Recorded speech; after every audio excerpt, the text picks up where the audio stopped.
অমৃত শোন, আমার কথা শোন, শোন শোন শোন শোন আমার কথা শোন। আমরা সবাই এখানে আছি তো, তোকে কেউ কোথাও নিয়ে যাবে না, কেউ নিয়ে যাবে না, কোথাও নিয়ে যাবে না। ওকে, কাম ডাউন, রিল্যাক্স কর একটু, ঠিক করে মনে করে বল। ও তোকে কিছু না কিছু হিন্ট তো দিয়েছে যে ও কি চায়। টাকা চাইছে নাকি পাসপোর্ট চাইছে, কানাডার ভিসা টিকিট চায়। দেখ এগুলোর মধ্যে কি কিছু কি চায়? হয়তো আমাকে দিয়ে সবার সামনে ক্ষমা চাওয়াতে চায়।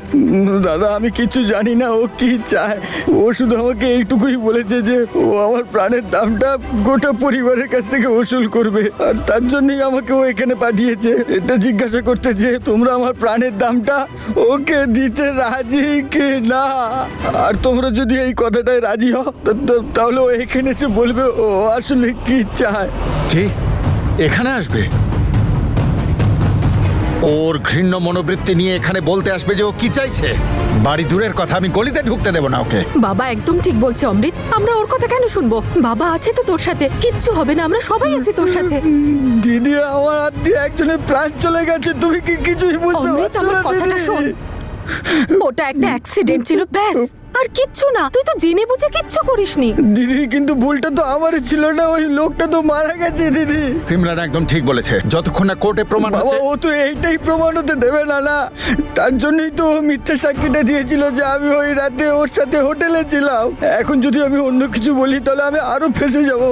আমাকে শুধু জ্যাসমিনই বাঁচাতে পারবে, আর কেউ বাঁচাতে পারবে না। সব আমার ভুল, সব আমার ভুল। অমৃত, সব আমার অমৃত, ভুল। কোনো ভুল নেই তোর, তোর কোনো ভুল নেই। দেখ দেখ, সব ভুল আমার। ওকে ভালোবাসাটা ভুল আমার। আর যখন আমি ওকে ছাড়লাম তখন আমার মনে হলো যে আমি আমার ভুল শুধরে নিয়েছি, কিন্তু এটা আমার সবচেয়ে বড় ভুল ছিল। এখনো আরো ডেঞ্জারাস হয়ে গেছে এবং সবাইকে কষ্ট দিতে চাইছে।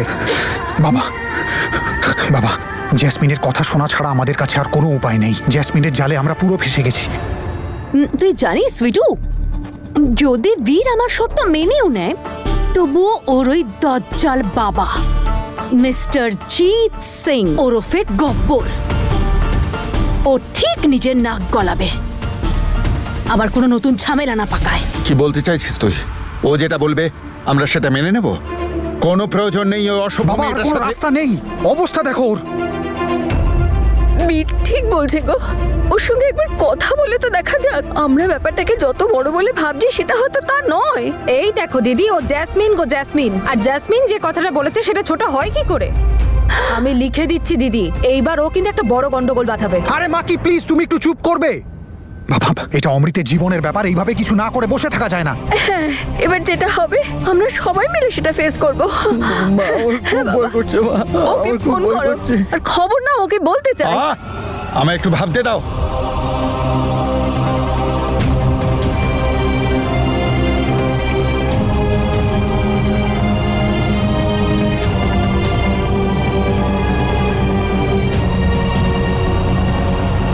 অমৃত, ওকে ফোন কর। ফোন কর। দেখলি সুইটু, হয়ে গেল তো আমার প্ল্যান সাকসেসফুল। হ্যালো, হাই অমৃত, কেমন আছো তুমি? তোমার বাড়িতে সবাই কেমন আছে? তোমার বাড়ির লোক তোমার কথা শুনেছে? তাহলে বলো কবে আসবো আমি? আর নেমন্তন্নটাই বা কিসের? চা খাবো নাকি ডিনার করব? যদি চা খেতে ডাকছো তাহলে ভালো করে পকোড়া বানিও, পনিরের কিন্তু, হ্যাঁ। আর যদি ডিনারে ডাকো তাহলে আন্টিকে বলে একটু চাইনিজ বানাতে। আসলে কি বলো তো, তোমার মা না চাইনিজটা হেভি বানায়। সবাই এখানেই আছে, তুমি এখানে চলে আসো আর সবাইকে বলে দাও যে তুমি কি চাইছো। সিং পরিবার তো দারুণ খেলা দেখাচ্ছে, সবাই এত সহজে রাজি হয়ে গেল। আচ্ছা ভালোই হয়েছে, আমি তো ভেবেছিলাম পুলিশ স্টেশনে না গেলে হয়তো ওদের মাথা পর্যন্ত কোনো কথা ঢুকবেই না, কিন্তু আমি খুশি হলাম শুনে যে তোমার পরিবার রাজি হয়ে গেছে। আর না মেনে তো কোনো উপায়ও নেই, আসলে ওদের ছেলের প্রাণটা যে আমার হাতের মুঠোয় আছে। জ্যাসমিন, বাজে কথা বন্ধ করে বলো কি চাও তুমি। ও হ্যালো মিস্টার বীর সিং, গলা নামিয়ে। কোনো ব্যাপার না, বলো, যা যা বলতে ইচ্ছে করে বলো। আমার সারপ্রাইজ দেখে আর শুনে তো তোমার এমনিতেও মুখ বন্ধই হয়ে যাবে। আর হ্যাঁ, আরেকটা কাজ করো তো, আমার বাড়ির লোককেও ডেকে নিও। হ্যাঁ, তোমরা তো সব এক গোয়ালেরই গরু, সবাই একসাথে শুনে নিও। জাসমিন কিন্তু কারোর জন্য রিপিট টেলিকাস্ট করতে পারবে না। আর হ্যাঁ, এটা আবার ভেবো না যে বেচারা ওদেরকে ডেকে আবার কি হবে, শুধু শুধু চিন্তায় পড়ে যাবে, কারণ চিন্তায় তো ওদের এমনিতেও পড়তে হবে। কারণ এই সারপ্রাইজের প্রভাবটা ওদের লক্ষ্মী মেয়ে তনুর ওপরেও তো পড়বে, তাই না? আমার সাথে কথা বলুন, আমরা তো ফ্রেন্ডস, তাই না? আমি আপনাকে খুব রেসপেক্ট করি অঙ্গদ, আর আমি জানি আপনি আমাকে বলেছিলেন যে আপনি আমায় ভালোবাসেন, বিয়ে করতে চান, কিন্তু যদি এটাকে ভালোবাসা ভাবেন তাহলে এটা ভালোবাসা নয়। দেখুন, আপনি আমার সাথে ভাবে জবরদস্তি করতে পারেন না। I said stop the car, Angad.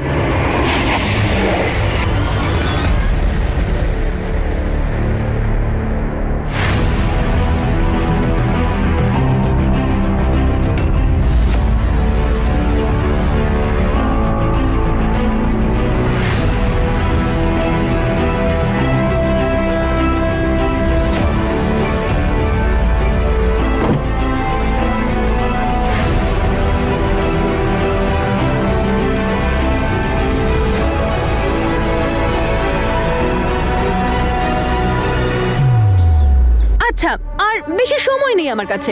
সবাইকে তাড়াতাড়ি কিচেনে যেতে বলো, আমি এক্ষুনি তৈরি হয়ে বেরিয়ে যাচ্ছি। ওকে, বাই।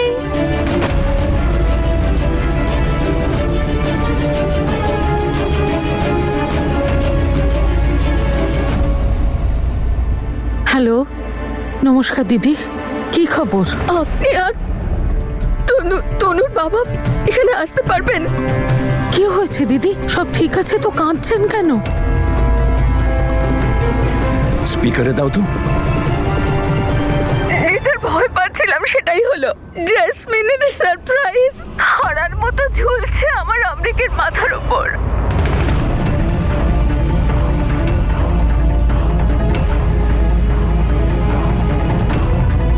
আমরা আসছি, এক্ষুনি আসছি। হে উপরওয়ালা, কি হয়েছে এই মেয়েটার? কেন ও আমাদের সাথে এরকম খেলা খেলছে? এতদিন যা করেছে ও করেছে মা, কিন্তু আর নয়। এবার আমাদের কিছু না কিছু একটা করা উচিত। আমরাও সবাই যাব বীরের বাড়ি, ওখানে গিয়ে ওদের মজা দেখাবো। না, কেউ যাবে না। আমাদের পাপের ফল তো, তাই আমাদেরই সেটা ভুগতে হবে। আমরা দুজনেই ওখানে যাব, আর তোমরা সবাই এখানেই থেকো। কিন্তু ভাই, তুই তো এখনো সুস্থ নয়, তোর তো চোট রয়েছে। আমার ভাগ্য তো আমাকে সেই দিনে আঘাত দিয়ে দিয়েছে, যেদিন আমার ওই মেয়ে জন্মেছিল। এর থেকে বড় আঘাত আর কি হতে পারে? তনু কোথায়? ও তো এখনো কলেজ থেকে ফেরেনি, বলছিল আসার সময় ওষুধ নিয়ে ফিরবে। দাঁড়াও, আমি ফোন করে দেখছি। না দাদা, তনুকে এখন কিচ্ছু বলার দরকার নেই। আগেও বাড়িতে ফিরুক, তারপর সবকিছু বলবো।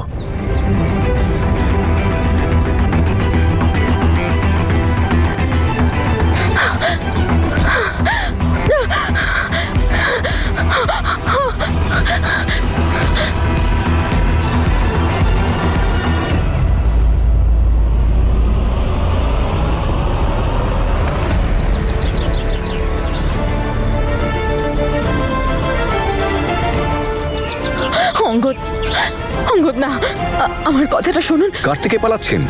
আমার থেকে? আমি আপনাকে হার্ট করব? আমি তো আপনাকে ভালোবাসি তনু ম্যাডাম। কিন্তু আমি আপনাকে ভালোবাসি না অঙ্গদ, ভালোবাসি না আপনাকে। আমি বীরকে ভালোবাসি। বীর ভালোবাসে না আপনাকে। ও মিথ্যেবাদী, একটা ফ্রড, একটাও আপনাকে ফাঁসাচ্ছে।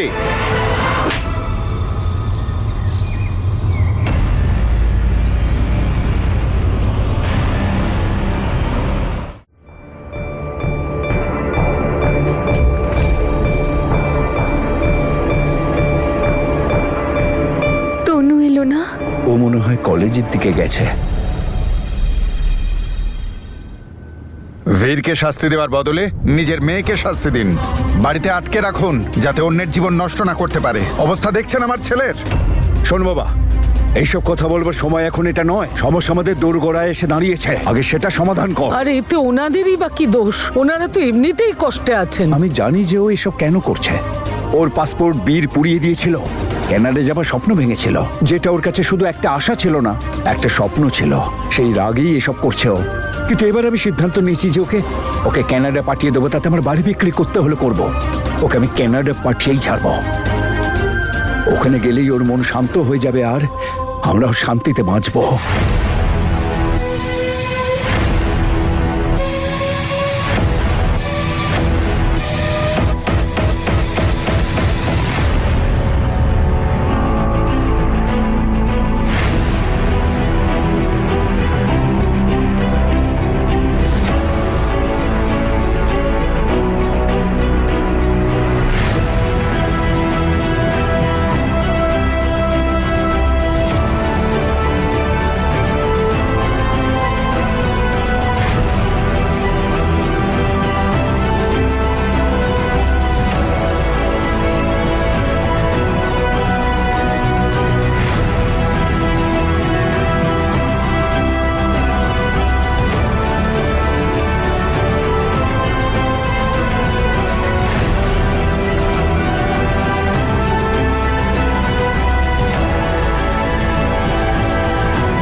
বাবা কি দারুণ দৃশ্য, কি ভালো লাগছে, সবাই ভাবে লাইন দিয়ে দাঁড়িয়ে আছে। নাইস। আচ্ছা বেশি সময় নষ্ট না করে এবার আমার জন্য একটু ভালো খাবার বানিয়ে আনুন তো।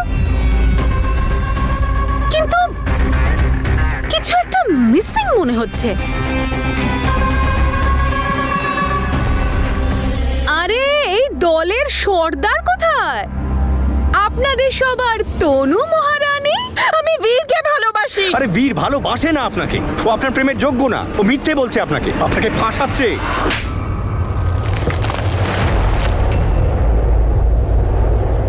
আমাকে শেখাতে আসবেন না যে কে ভালো কে খারাপ, কে বিশ্বাসঘাতক আর কাকে বিশ্বাস করা যায় না। এরপর নিজের এই মুখটা আমাকে আর দেখাবেন না।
অঙ্গদ, প্লিজ নিজেকে সামলান আপনি। অমৃত, আমি বলেছিলাম না তোমাকে যে সবাইকে তুমি ডাকবে? এবার দেখো তো গল্পের আসল ক্যারেক্টারটাই উধাও, মজাটাই নষ্ট করে দিলে তুমি। জেসমিন, নিজের বাজে কথা আর এই নাটক বন্ধ কর, আর যেটা বলতে এসেছিস বল। আরে বাবা আস্তে, এই তো বিছানা থেকে উঠলে আবার বিছানায় পড়তে চাইছো নাকি? আর এটা কি করে হয় বলো তো? যার জন্য আমি এত কিছু করলাম সে কোথায়? কোথায় লুকিয়ে বসে আছে? তনু ম্যাডাম, আই এম সরি। আমি আপনাকে কেন এখানে নিয়ে এলাম কি করে আমি জানি না। I am so sorry. আপনি দূরে থাকুন, আপনি দূরে থাকুন আমার থেকে। আপনাকে কষ্ট দিতে চাই না আমি। আমার ভেতরে অন্য কিছু একটা আছে। আমি বলছি আপনাকে হার্ট করে দেবে। আপনি দূরে থাকুন। আপনি আমি দূরে আছি। প্লিজ চলে যান এখান থেকে। প্লিজ চলে যান। অঙ্গদ, আপনি আমার কথাটা তো শুনুন। শোন আমার কথা, তোর সেই যোগ্যতাও নেই যে তুই তনুর নাম নিজের মুখে নিস। কি করেনি ও তোর সুখের জন্য, আর তুই নাগিনীর মতো ওর সব সুখে ছোবল বসিয়েছিস। এখনো তোর পেট ভরেনি যে ফনা তুলে ফিরে এসেছিস আমাদের জীবনে। অদ্ভুত ব্যাপার মা, জানো তো আমি এখানে এত বিউটিফুল ভাবে সেজে দাঁড়িয়ে আছি আর তুমি এখন ওই তনুকেই দেখতে পাচ্ছ। একটা কথা বলো তো, এটা ভালোবাসা নাকি ভক্তি? দেখো এটা কিন্তু নয় যে আমি ভালো হওয়ার চেষ্টা করিনি, আমি তো অনেক চেষ্টা করেছি, কিন্তু তোমাদের সবারই তনু তনু তনু আজ আমাকে এই জায়গায় এনে দাঁড় করিয়েছে।